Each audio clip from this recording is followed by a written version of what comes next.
듣기만 해도 내공이 쌓이는 방송 2시간 철학의 돌풀입니다. 네, 안녕하세요. 반갑습니다.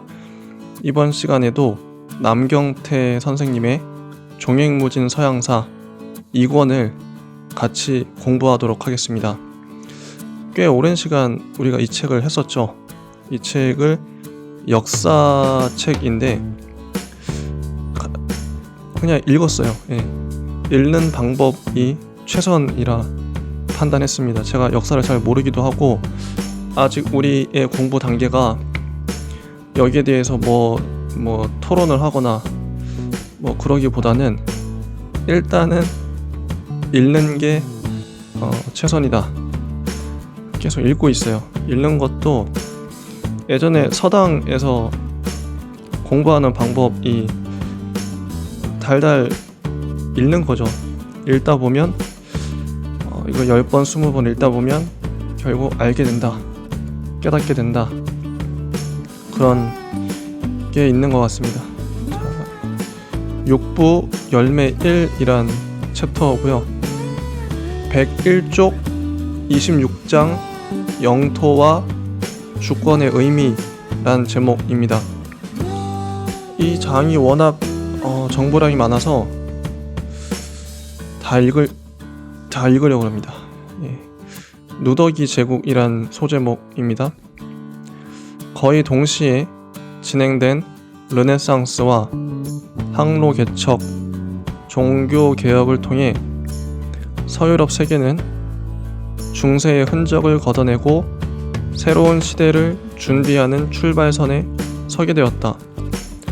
아직은 다가오지 않았지만 그 새로운 시대란 곧 서유럽 각국이 근대적인 영토와 주권을 가진 국가로서 발돋움하면서 서로 국력을 키우기 위해 치열한 경쟁을 벌이게 되는 시대, 지금의 서양과 직접적으로 연관된 시대를 가리킨다. 그럼 그 이전의 국가들은 그렇지 않았던가? 중세의 국가들은 엄밀한 의미에서 영토 국가도 주권 국가도 아니었다.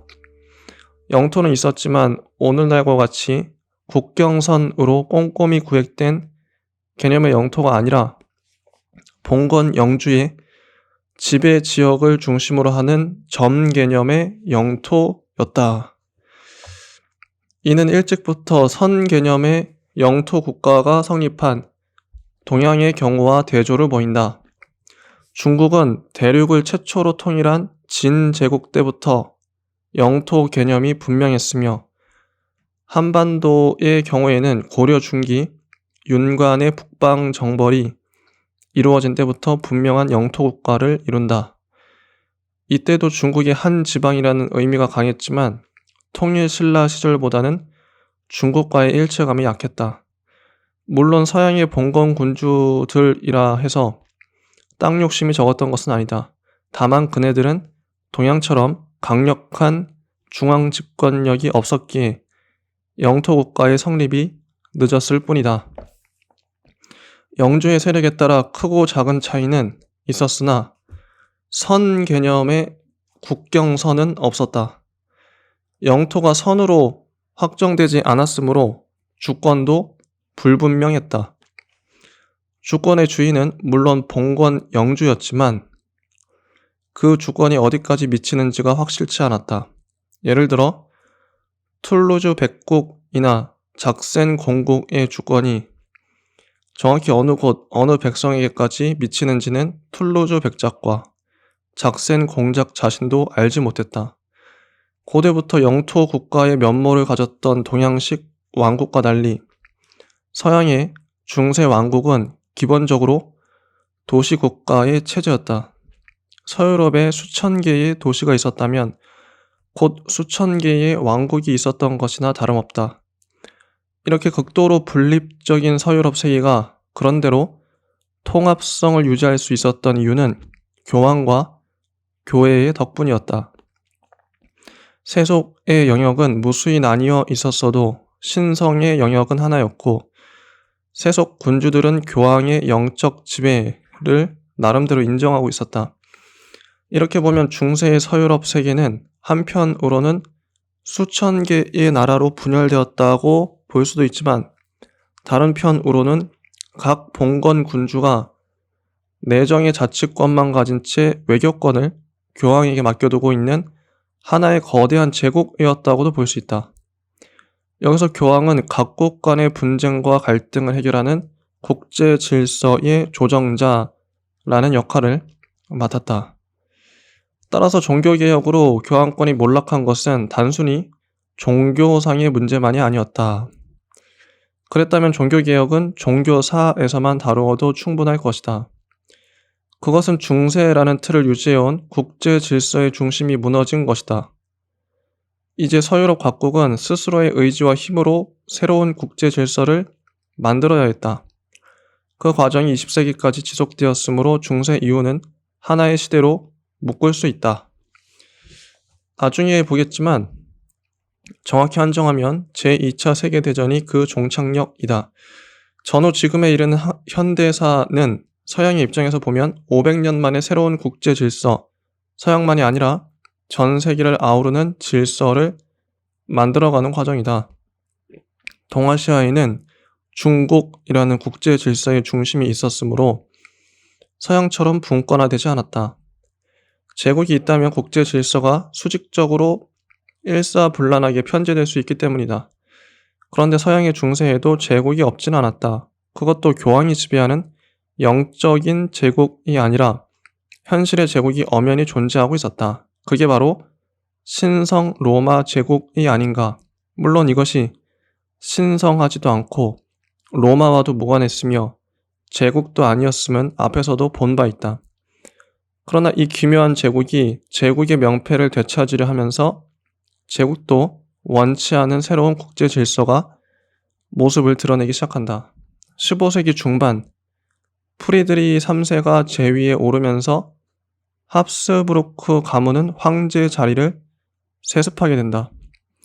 그 전까지 신성 로마 제국의 제위를 세습하던 가문은 작센과 잘리에르, 호헨슈타우펜 등 3개가 있었지만 합스부르크 가문은 그들과 질적으로 달랐다.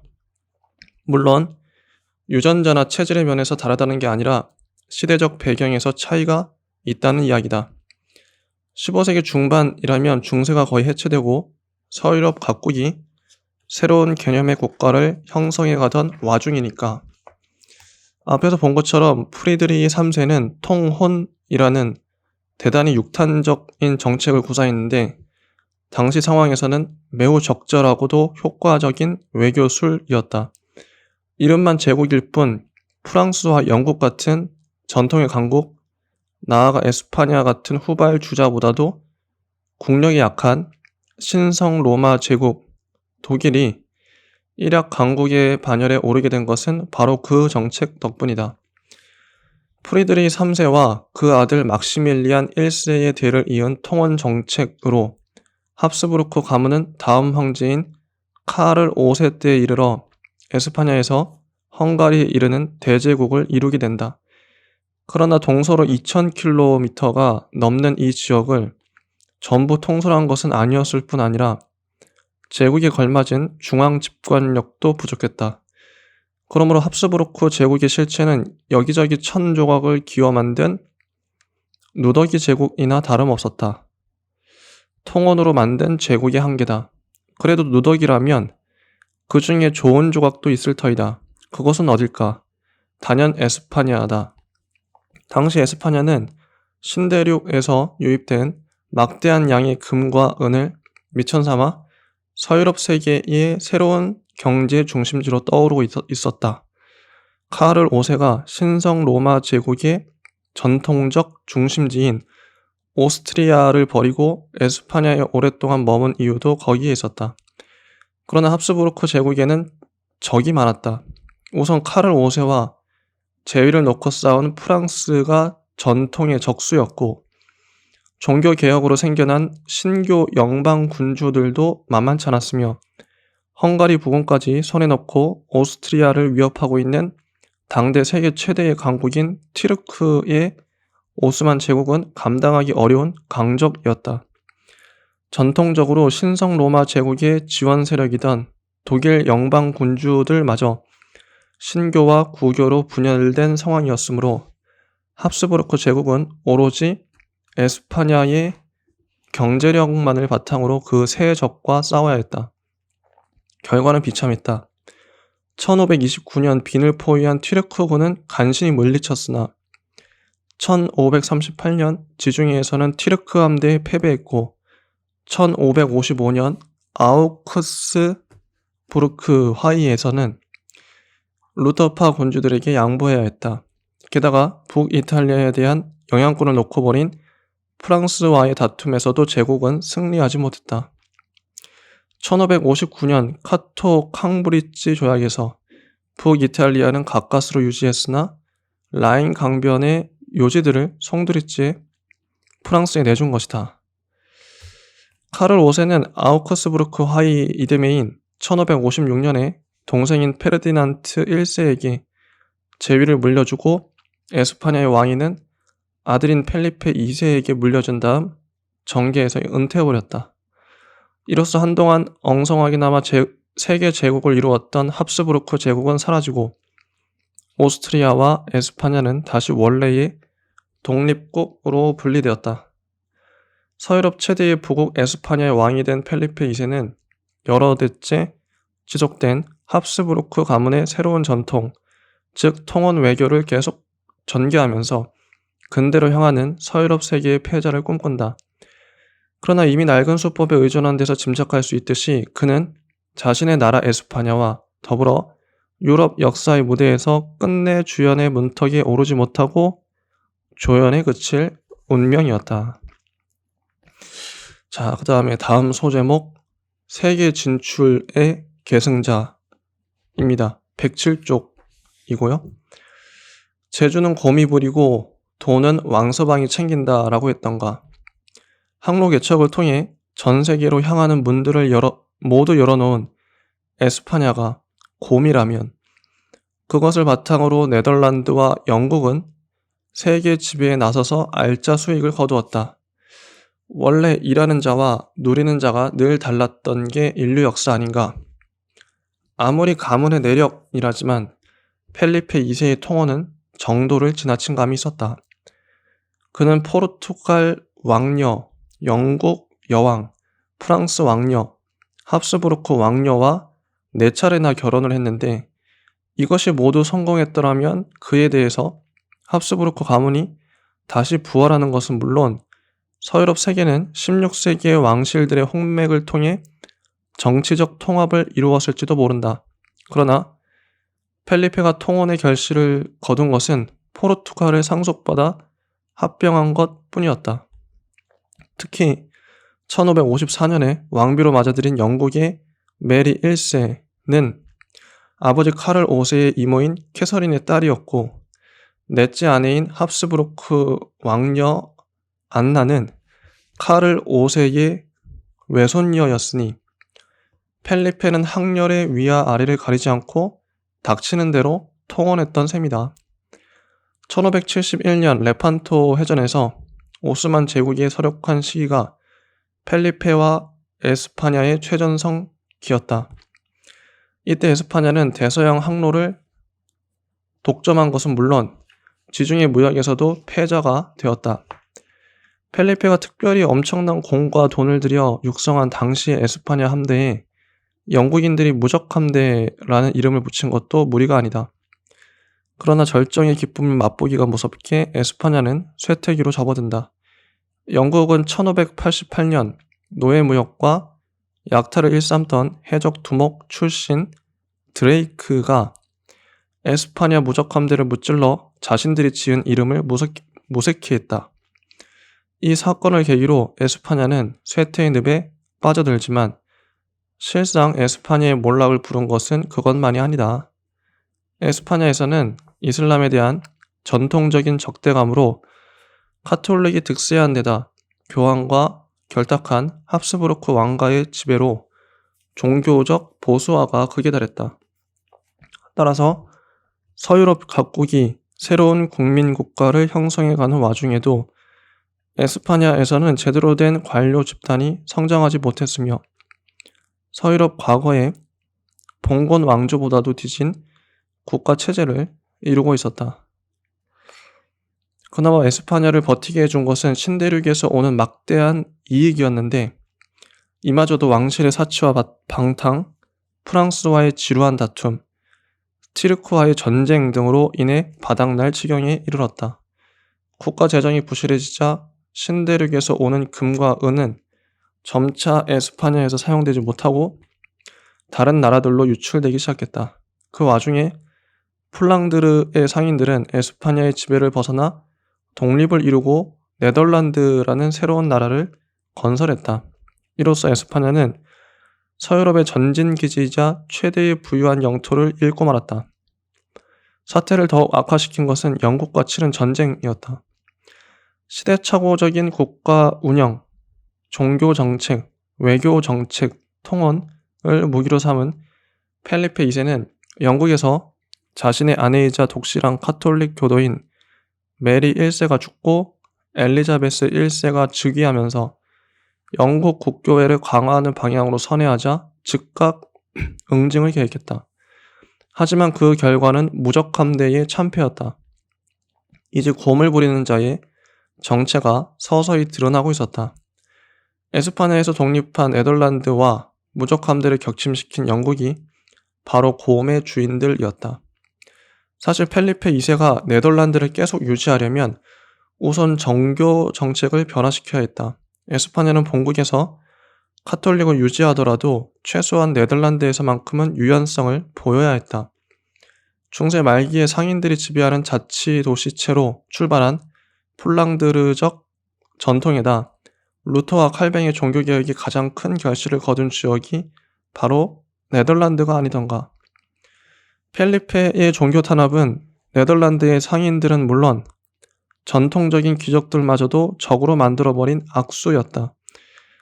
가톨릭 귀족으로 성장했고 젊은 시절 에스파냐 공정에서 카를 5세와 펠리페 2세를 위해 일한 적이 있는 네덜란드 총독 빌렘은 침묵공이라는 별명답게 웬만하면 참으려 했다. 그러나 펠리페는 총애하는 측근을 총독으로 앉혔으면서도 믿지 못하고 계속 다른 측근 인사들을 네덜란드에 보내 간섭했다.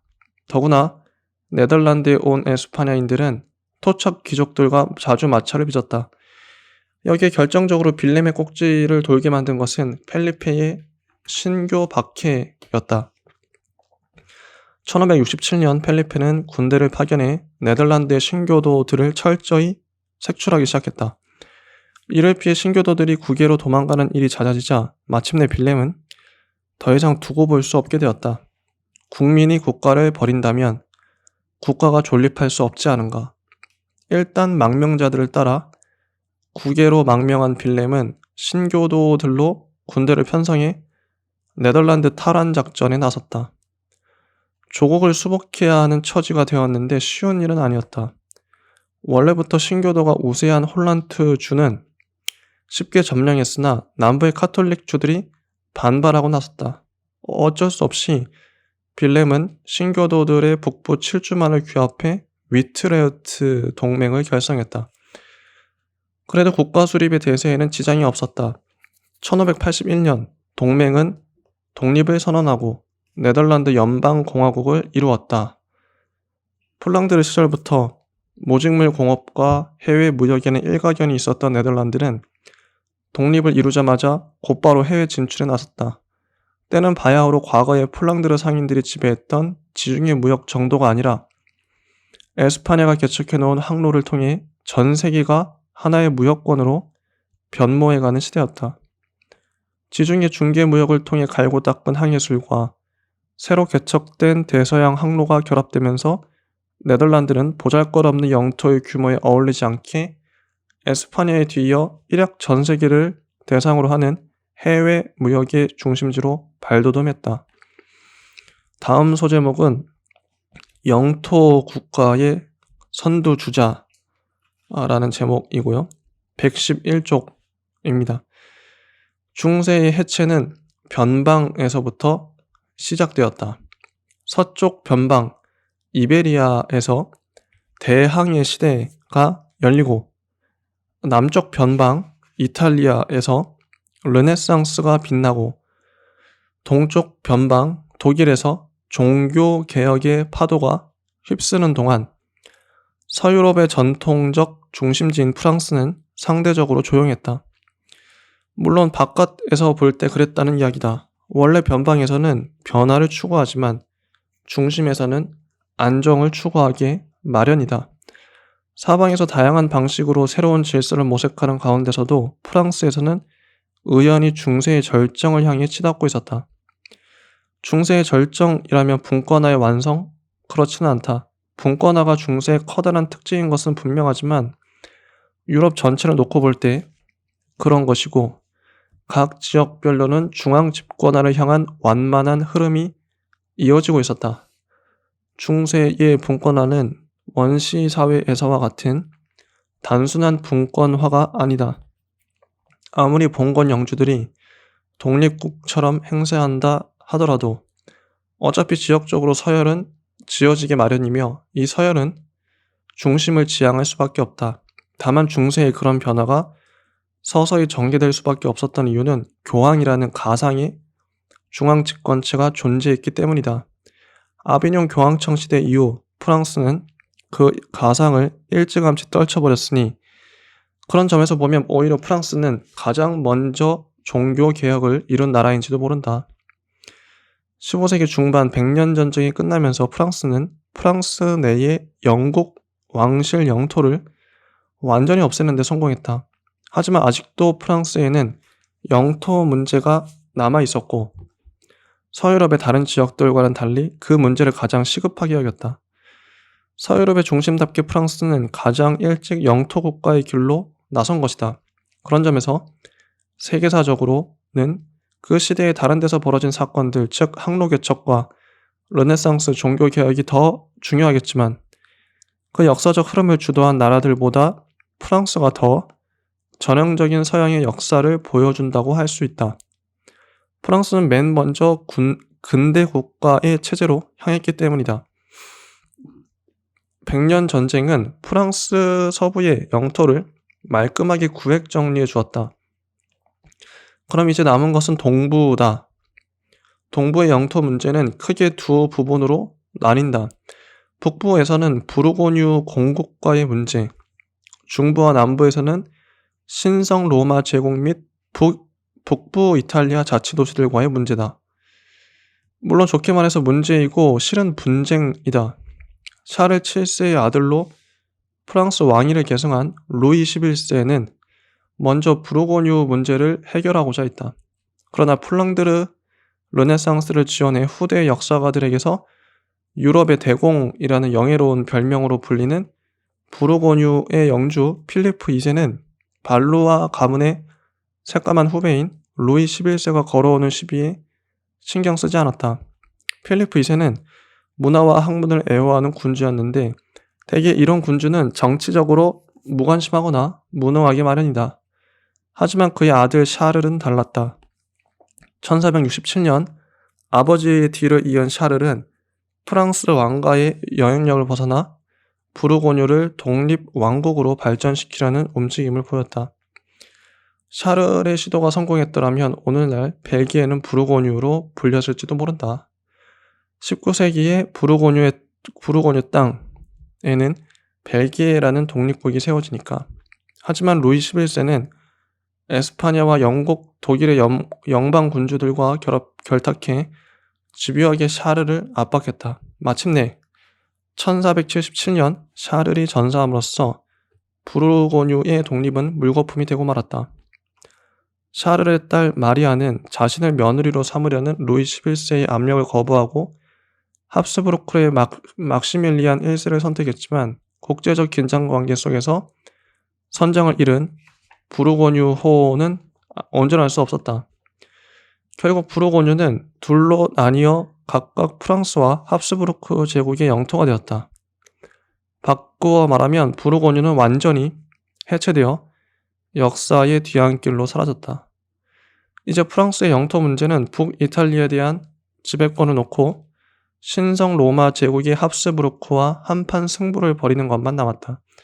당시 프랑스 왕인 프랑스와 1세는 특히 적극적으로 나왔다. 앞서 보았듯이 그가 신성 로마 제국의 제위를 놓고 카를 5세와 겨룬 것도 실은 북이탈리아의 영토 문제가 원인이었다. 황제 선거에서 패배한 뒤 그는 힘으로 역전을 이루기 위해 이탈리아의 파비아에서 합스부르크와 맞붙었으나 여기서도 패하고 그 자신은 포로로 잡히는 치욕까지 겪었다. 결국 이 문제는 그가 죽고 나서 1559년 카토 캉브리지 조약으로 해결되었다. 프랑스화가 이탈리아에 집착한 이유는 일단 영토 문제가 컸지만 그가 이탈리아 르네상스의 학문과 예술에 심취한 탓도 있었다. 그는 당시 프랑스 군주로서는 드물게 르네상스의 도입에 적극적이었으며 이탈리아 학자들을 궁정에 초청하기도 했다. 특히 오늘날 자국어에 유달리 자부심을 가지는 프랑스 국민들은 프랑스어에게 감사해야 할 것이다. 그는 라틴어 대신 프랑스어를 공용어로 사용하도록 만들었으니까. 그러나 호방한 무인기질과 섬세한 문인기질을 함께 갖춘 프랑스어도 신교에 대해서만큼은 용납하지 않았다. 적수인 합스부르크 가문이 로마 교황청을 지지했으니 그로서는 신교를 지원할 법도 한데 전혀 그렇지 않았던 것이다. 전통적으로 프랑스가 신성 로마 제국보다 더 로마 카톨릭의 세속적 하수인과 같은 역할을 충실히 담당했기 때문일 것이다. 하지만 만약 프랑스어가 종교개혁의 바람을 받아들이고 합스부르크와 대결했더라면 더 승산이 크지 않았을까. 어차피 프랑스는 곧이어 엄청난 종교 전쟁의 회오리에 휘말리게 되니 말이다. 자, 다음 소제목은 종교 전쟁의 개막이란 소제목이고요. 116쪽입니다. 프랑스와 1세가 신교를 탄압한 것은 가뜩이나 어지러운 서유럽의 종교적 지형을 더욱 큰 혼란에 빠뜨렸다. 그의 아들 앙리 2세는 모든 면에서 아버지의 유지를 충실히 받들었는데 특히 신교의 탄압에서는 한술 더 떴다.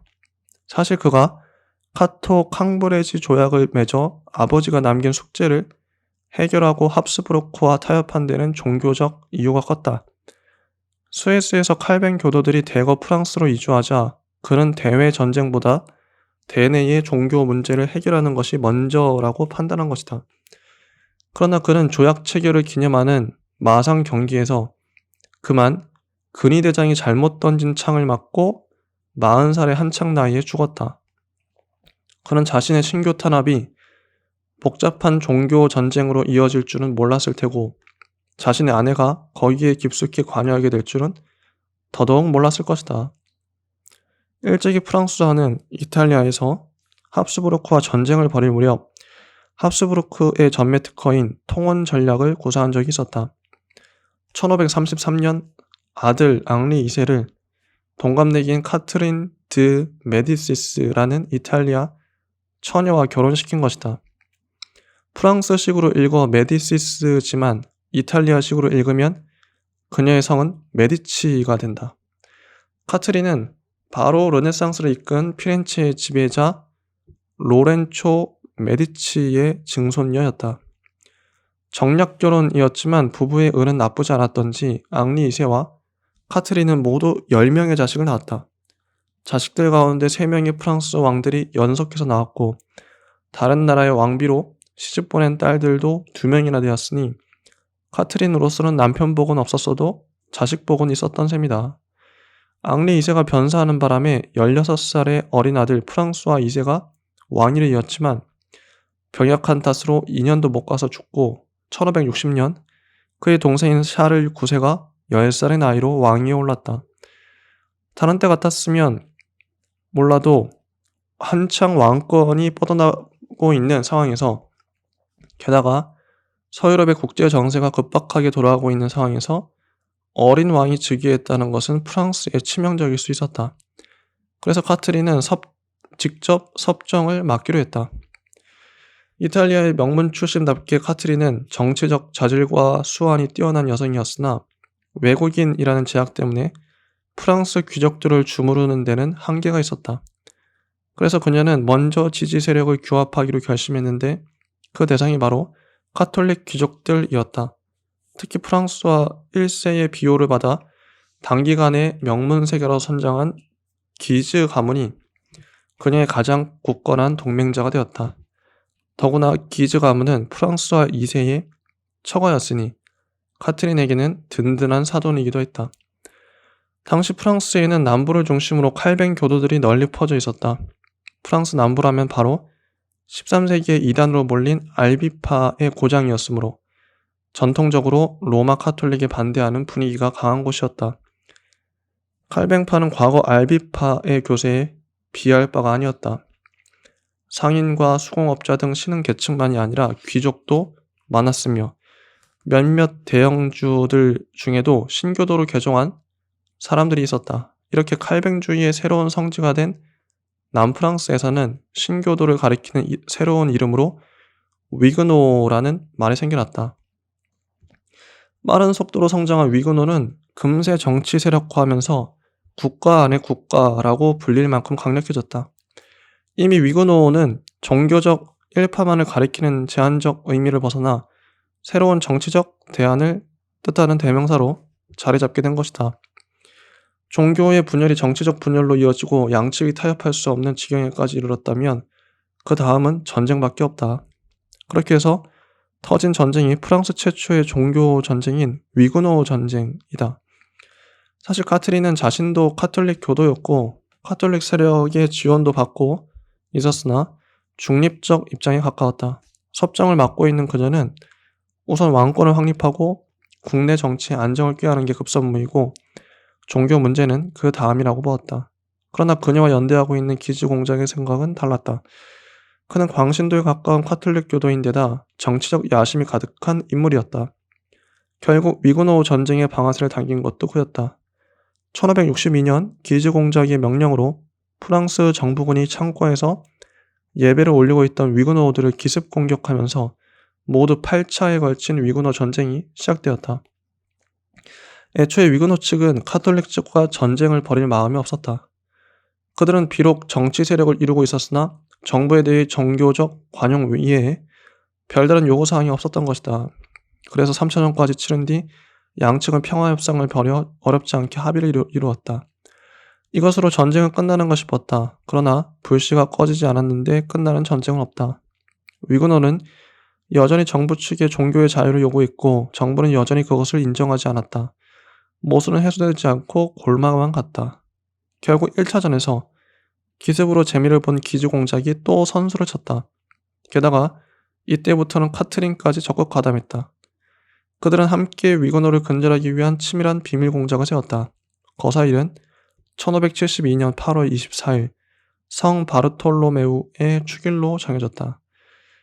때마침 콜리니를 비롯한 위그노의 주요 지도자들은 나바르의 왕인 앙리의 결혼식을 맞아 일주일 전부터 파리에 머물고 있었다. 카톨릭 측의 기습 공격으로 축일이 저물기까지 불과 한나절 동안 파리에서만 2천여 명의 위그노가 학살되었고 지방에서도 수천 명의 위그노가 무참히 살해되었다. 독일인 용병의 손에 살해된 콜리니의 시신은 창문 밖으로 내던져져 거리에 나뒹굴었다. 이것이 역사의 성 바르톨로메오의 대학살로 알려진 참극이다. 이 터무니없는 학살극은 9월까지 이어지면서 2만 명의 목숨을 거두었다. 당연히 평화 무드는 깨졌다. 격분한 위그노는 전국에서 들고 일어났다. 이에 대해 카톨릭의 총사령관 기즈 공작은 과격파를 중심으로 카톨릭 동맹을 결성하고 한치의 물러섬 없이 맞섰다. 그러나 이 무대의 실제 주인공은 그가 아니라 카트린이었다. 기즈 공작은 해묵은 십자군과 성전을 부르짖었으나 그녀의 생각은 달랐다.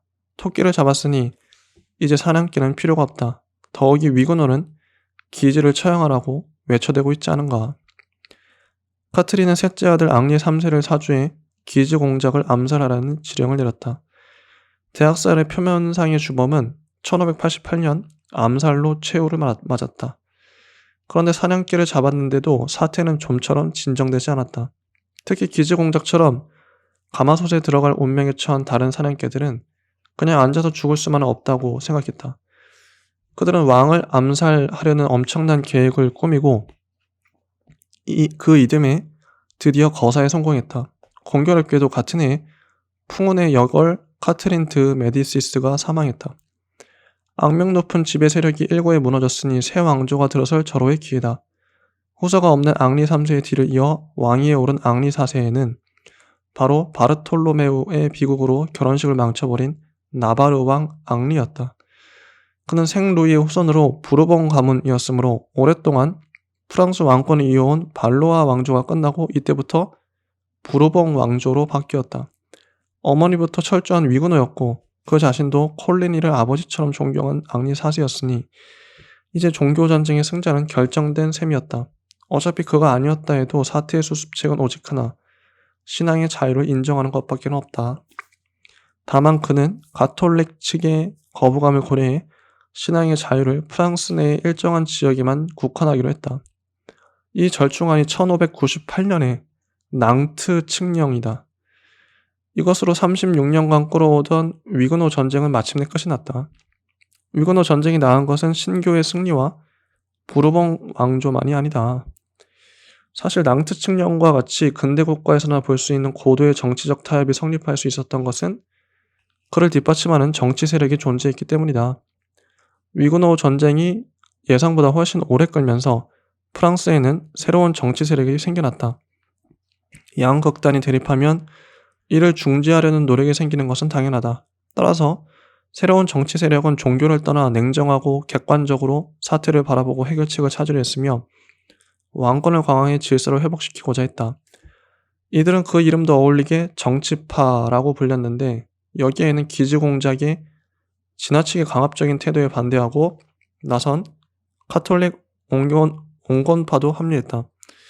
불안정한 정정에서 앙리 4세의 즉위, 왕의 개종을 통한 사태 징정, 낭트 칙령을 통한 문제 해결 등 일련의 수습 정책을 제안하고 실행에 옮긴 것은 바로 이 정치파였다. 전통적인 귀족 출신도 아니고 카톨릭의 보수적 전통에서도 자유로우며 전쟁 중에 이미 뛰어난 국정 운영 능력을 선보인 이들은 새로 들어선 부르봉 왕조에서 새로운 관료 집단을 이루게 되었다. 프랑스가 가장 먼저 영토 국가의 기틀을 갖추고 절대주의의 시대로 접어들 수 있었던 데는 그들의 역할이 결정적이었다. 앙리 4세는 큰 내란을 매듭짓고 분열된 국론을 모아 프랑스의 왕권과 국력을 키우는 데 주력했고 또 상당한 성과도 거두었지만 호색 왕이란 별명처럼 여색을 밝힌 탓에 도덕적으로 문제가 있었다. 보수적인 카톨릭에서는 용납될 수 없는 일이었던 탓에 그는 1610년 라바야크라는 가톨릭 광신도에 의해 암살되고 말았다. 그의 아들 루이 13세가 9살의 나이로 왕위를 계승하자 그의 어머니 마리가 섭정을 맡았다. 다시 50년 전 카트린이 생각나지 않을 수 없는 상황이지만 이미 프랑스에는 전쟁을 통해 성장한 관료 집단이 있었다. 1614년 귀족들의 요구로 섭정 마리가 소집한 산부회는 큰 성과를 내지 못했으나 성직자 대표로 참가해 마리의 주목을 받은 인물이 하나 있었다. 그의 이름은 리슐리에였다. 마리에게 발탁되어 정치활동을 시작한 리슐리에는 이후 어린 왕을 보필해 프랑스의 왕권을 강화하고 정치적 안정을 이룩하는데 일익을 담당하게 된다. 그러나 더 중요한 것은 그가 명료한 근대 국가의 개념을 가진 인물이었다는 점이다. 당시 서유럽 세계는 종교적 통합성이 사라지고 개별 국가로 각계 약진을 시작하려는 시대였다. 여기서 가장 먼저 국내적 안정을 이루는 프랑스는 리슐리에의 화려한 외교 정책으로 강력한 프랑스의 이념을 내세워 서유럽의 지도자 자리를 다지게 된다. 그 무대는 바로 독일에서 벌어진 마지막 종교 전쟁이자 최초의 근대 전쟁이라 할 30년 전쟁이다. 자, 여기까지가 26장 영토와 주권의 의미라는 파트였습니다. 다음 시간에는 27장을 이어서 하도록 하겠습니다. 네, 오늘은 다 읽으니까 되게 좋네요. 네, 감사합니다.